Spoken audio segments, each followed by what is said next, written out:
농사가 한창인 때에 가뭄이 이토록 심한 것은 내가 정치를 잘못했기 때문인 것 같다. 혹시라도 형벌이 중도를 이뤄서 원통하고 억울한 마음을 풀지 못한 백성의 원망과 탄식이 쌓여서 천지의 화기가 떨어졌을까봐 두려운 마음을 떨칠 수 없다. 오늘 새벽 이전에 저질러진 유죄 이하 범죄를 발각 여부나 판결 여부와 상관없이 모두 용서하여 풀어주어서 내가 재앙을 만나 위태로울까봐 두려워하는 뜻을 만방에 알리도록 하라. 오늘은 세종실록에서 찾아낸 사면 이야기를 해볼까 합니다. 세종은 죄수들을 자주 용서하다가 도둑방지에 실패한 것으로 판단되기 때문입니다. 사면이란 것은 죄수의 입장에서는 더없이 반가운 제도였지요. 법을 어기고 힘들게 벌을 받고 있는 사람에게 이제 그만 됐으니까 집으로 돌아가도 좋다라고 풀어주는 거잖아요. 그런 사면은 잘 아시듯이 크게 일반 사면과 특별 사면으로 나눠집니다. 일반 사면은 죄의 종류를 정해서 해당되는 죄수들을 모두 용서해주는 것을 말하고, 특별 사면은 특별히 사람을 지정해서 죄를 용서해주는 것을 말합니다. 왕조 시대에도 똑같이 오늘날과 같은 일반 사면과 특별 사면이 있었습니다. 그런데 몇 가지 근본적인 차이가 있었습니다. 특히 일반 사면을 단행하는 방식이 오늘날과 크게 달랐습니다. 무엇보다도 죄를 용서해줄 대상을 정하는 방식이 근본적으로 달랐습니다. 오늘날은 용서해줄 죄의 종류를 정해서 사면형을 선포하지요. 예를 들면 도로교통법 위반으로 운전면허가 정지 혹은 취소된 것과 같은 서민생계형 범죄를 비롯해서 집회 및 시위에 관한 법률 위반, 선거법 위반 같은 그런 경우가 사면의 대상에 주로 포함됩니다. 반면에 왕조시대에는 형의 상한을 정해서 죄수들을 용서해 줬습니다. 옛날의 형벌의 단계가 가장 낮은 태형에서부터 장형, 도형, 유형, 사형 이렇게 5단계로 되어 있었는데 사면령을 내릴 때는 사형이야, 유형이야, 도형이야, 장형이야 이런 식으로 상한을 정해서 죄수들을 풀어준 겁니다. 태형은 회초리를 가하는 것이고, 장형은 몽둥이를 가하는 것이고, 도형은 노역을 시키는 것이고, 유형은 멀리 귀양을 버리는 것이고, 사형은 그대로 목숨을 빼앗는 거죠. 세종 치세 32년 동안에는 그런 식으로 해서 모두 34차례의 사면령을 내렸습니다. 사형이야 16번, 유형이야 8번, 도형이야 8번, 그리고 장형이야 2번씩 사면령을 선포했습니다. 사형수까지 포함하는 사면령은요, 나라에 큰 경사가 있거나 아니면 왕실에 우환이 생겼을 때 내려졌습니다.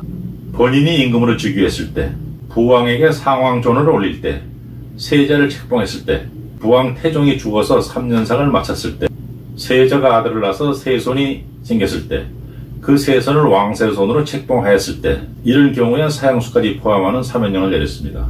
또 부왕 태종이 죽기 직전에 병환이 들었을 때, 왕비가 죽기 전에 병환에 걸렸을 때, 세자가 병환에 걸렸을 때 사형수까지 포함하는 사면령을 내렸습니다. 명나라 황제가 바뀌거나 황태자를 책봉하거나 혹은 황제가 사는 황궁에 중요한 건물을 새로 지었다거나 하는 경우에도 사형수까지 포함하는 사면령을 내렸습니다. 모두 34차례 행해진 사면 가운데 18번은 농사철인데 오래도록 비가 오지 않아서 가뭄이 극심하거나 또는 비가 너무 많이 와서 홍수가 났거나 하는 경우에 행해진 사면이었습니다. 가뭄이나 홍수 같은 재앙이 닥치면 형벌을 잘못 써서 하늘이 천벌을 내리는 것으로 여기고 죄수들을 대거 용서했던 것이지요. 그렇다면 세종 치세 동안 사면에 어떤 면이 잘못되었길래 도둑의 증가를 막지 못하다가 재위 막판 28개월 동안 무려 524명에 달하는 도둑을 무더기로 처형하는 참극을 자초한 것일까요? 세종이 사면을 남발했기 때문일까요? 역대 선왕들에 비하면 32년 동안 34번의 사면은 결코 많은 것이 아니었습니다. 할아버지 태조는 약 7년 동안 24번, 큰아버지 정종은 약 2년 동안 9번, 아버지 태종은 18년 동안 무려 43번의 사면령을 내렸습니다. 사면령을 내린 사유를 비교해보아도 세종은 사면 카드를 참 아꼈습니다. 할아버지 태조도, 큰아버지 정종도, 아버지 태종도 생일날 사면령을 내려서 죄수들을 대거 용서해 준 적이 여러 번 있었습니다. 태조와 정종은 왕비 생일날에도 사면령을 내렸습니다. 특히 태조는 왕비, 신덕왕후죠. 왕비가 죽으니까 1년 후에 제삿날 사면령을 내립니다. 하지만 세종은 32년을 임금으로 있으면서 단 한 차례도 생일 사면을 하지 않았습니다. 생일 사면은 고사하고 생일 잔치도 어쩌다가 한 번씩만 했습니다. 그렇다면은요, 세종이 사면을 남발한 것이 아니라면 사면의 어떤 면이 잘못되었던 것일까요? 주된 원인은 사면과 사면 사이의 간격이 너무 짧았던 데 있었다고 봅니다. 세종 4년 5월 10일에 보왕 태종이 숨을 거둡니다. 2년 뒤에 3년상을 마치고 나서 태종 내외의 위패를 정무에 모시는 부묘 의식을 행하게 되는데, 그 의식을 마친 기념으로 사형수까지 포함하는 사면령을 선포합니다. 얼마 뒤에 명나라 황제가 죽어서 새 황제의 등극 조서가 도착하니까 축하하는 뜻으로 사형수까지 포함하는 사면령을 다시 또 내립니다. 해가 바뀌어서 농사철이 되었는데도 오랫동안 비가 내리지 않으니까 관례대로 사면령을 선포합니다. 그런데 얼마 뒤에 새로 등극한 명나라 황제가 또 죽어서 그 뒤를 이은 새 황제가 다시 또 등극조서를 보내오니까 또 사면령을 내립니다. 불과 13개월 동안에 4차례에 걸쳐서 사면령을 내린 셈이 됩니다. 그랬으니 도둑들이 법을 무서워했을 리가 없지요. 이후로도 아주 짧은 기간에 사면이 여러 차례 겹치는 경우가 여러 번 있었습니다. 그뿐만 아니라 가뭄, 무더위, 맹추위, 농번기 등을 이유로 죄수들의 구금을 풀어준 적이 33번이나 있었습니다. 오늘날의 보석제도와 비슷한 보방제도라고 하는 것을 연평균 1회꼴로 시행한 거죠. 그런데요, 그 사유가 무엇이었든지 간에 사면과 보방은 독이 든 꿀단지 같은 거였습니다. 석방된 죄수들에게는 횡재 수준의 축복이었지만 백성과 치안 당국에는 대재앙이었던 거죠.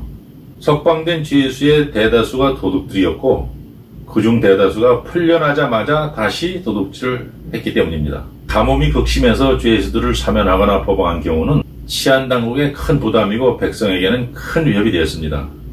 흉년이 들어서 도둑들이 늘어날 것이 예상되는 상황에서 도둑들을 대거 풀어준 것이기 때문입니다. 풀려난 도둑들 가운데 사면이나 보방을 감사하게 여기고 마음을 고쳐먹는 자는 적고 법을 낮잡아보고 도둑질을 반복하는 자가 많았습니다. 그래서 다시 또 붙잡아서 옥에 가두면 나라에 재앙이나 우환이 닥쳐서 사면령이 내려지기만을 아침 저녁으로 빌었습니다. 세종도 도둑들의 그런 행태를 많이 알고 있었으니까 속이 얼마나 부글거렸을까요? 결론을 맺자면 세종이 재위 막판 28개월 동안 524명에 달하는 도둑을 무더기로 처형한 것은 용서의 함정에 빠졌기 때문이라고 해도 무방할 것입니다. 역대 어느 임금보다도 어진 정치를 훌륭하게 펼쳐보려고 굳게 마음을 먹었지만 생각지 못한 복병들이 쉴 새 없이 나타나는 바람에 의외성의 덫에 걸린 것이다 라고 저는 생각을 합니다. 감사합니다.